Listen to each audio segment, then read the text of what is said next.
اس کے پاس میرا ایک بلینک چیک ہے، جتنی چاہو رقم لکھ لو اس پر، اور مجھے اس قصے سے دور رکھو۔ میں تو ایک عام سا لڑکا تھا، لیکن مشکلات نے مجھے سب سکھا دی۔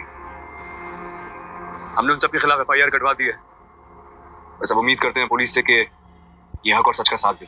جان پیاری نہیں ہے تمہیں کیا؟ جان تو بہت پیاری تھی، پر اب گھن ہونے لگی ہے اپنی زندگی سے۔ اب آپ خیریت سے ہیں؟ آپ ٹھیک ہے نا؟ دکان کو کیا ہوا ہے؟ ہماری دکان ہے، ابا اندر ہے، دکان بری طرح چل گئی ہے، میرے ابا اندر ہے۔ سالار ودیمہ کو حاصل کرنے کے لیے اس سسٹم سے بہت زیادہ لڑتا ہے۔ اسی لڑائی کے چکر میں بہت بڑے بڑے چہرے بے نقاب ہو جاتے ہیں۔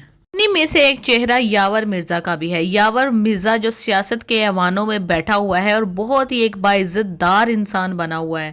کا مکروہ چہرہ دنیا کے سامنے نہ آ جائے، اس کے لیے وہ ایک بلینک چیک سالار کو دیتا ہے اور کہتا ہے کہ اس کے مقابلے میں تم نے کرنا کیا ہے کہ صرف اپنی زبان کو بند رکھنا ہے۔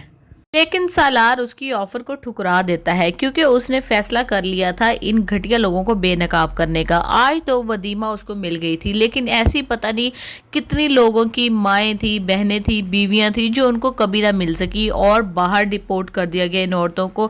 ساری زندگی ان عورتوں نے جسم فروشی میں گزاری۔ لڑنا چاہتا تھا اس سسٹم سے، لیکن اس کو یہ نہیں پتا تھا کہ یہ کسی عفریت کی طرح سسٹم اس کو جکڑ لے گا، اس کے گھر والوں کو اپنی لپیٹ میں لے لے گا۔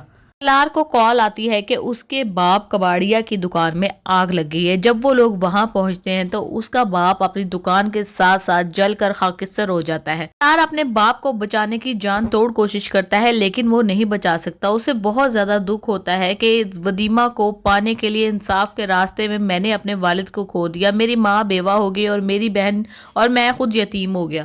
ودیمہ جب جنگل میں تھی، جب وہ ملہار کے ساتھ تھی، تب اس کو یقین ہو چکا تھا کہ اب سالار کبھی بھی اس کو نہیں ڈھونڈ پائے گا اور نہ ہی وہ ڈھونڈنے کی کوشش کرے گا، کیونکہ ایسی لڑکی جو اتنی راتوں تک باہر رہی ہو اور کتنے ہی ہاتھوں میں بک چکی ہو، اس کو اس کا شوہر ڈھونڈنے کی کیوں کوشش کرے گا۔